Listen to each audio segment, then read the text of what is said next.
velkommen til den her video. I dag der skal vi lave taste-test på nogle spicy ting. Og hvis I ikke ved, hvad spicy betyder, så er det stærkt. Og skal vi starte med dem? Hvad skal det? Sådan nogle chips, hvor der står jeg kan ikke finde ud af at udtale det. Sådan noget cornsnacks. Caramucho. Caramucho.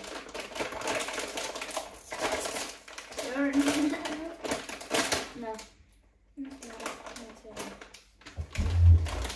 Og de ser sådan her ud. Okay, er I klar? Yes. 3, 2, 1.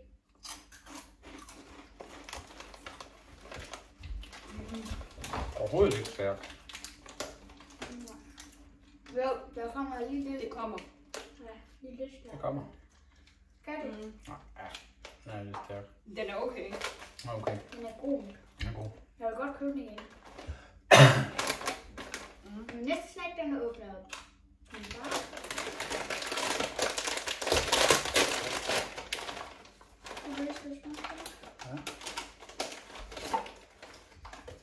Den kommer, den her.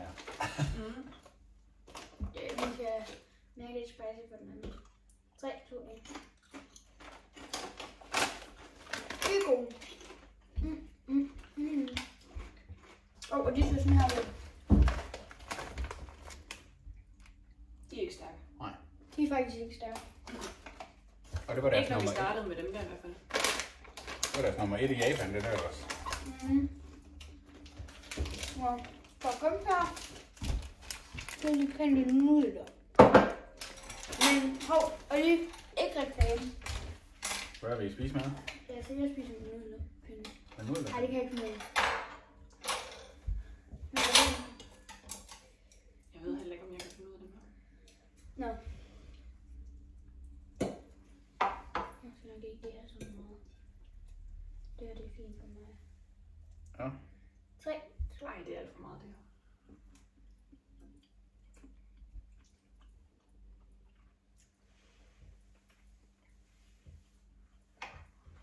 jeg skal lige have noget mælk.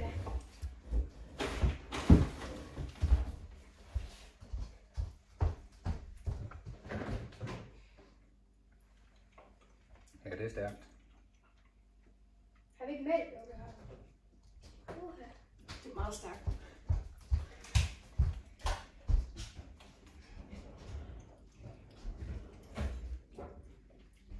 Du er med herovre? Jo.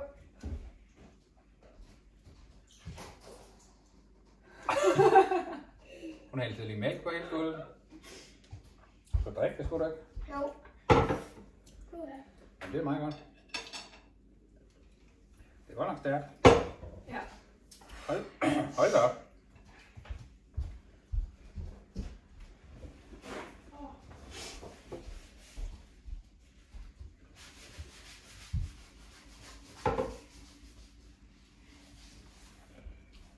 Fuck, hvor er det stærkt. Ja. Det er ret stærkt. Det tror jeg ikke, baby bryder sig om. Ja. Man har knættet røde læber. Ja. Sofia har. Du har bare lidt Det er med. røde læber. Skal vi slukke den der, eller? Jeg tager lige lidt. Ja. Du siger farvel. Jeg kan ikke snakke. Farvel, Sofia kan ikke snakke. Tak fordi I så med. Hej hej. Okay.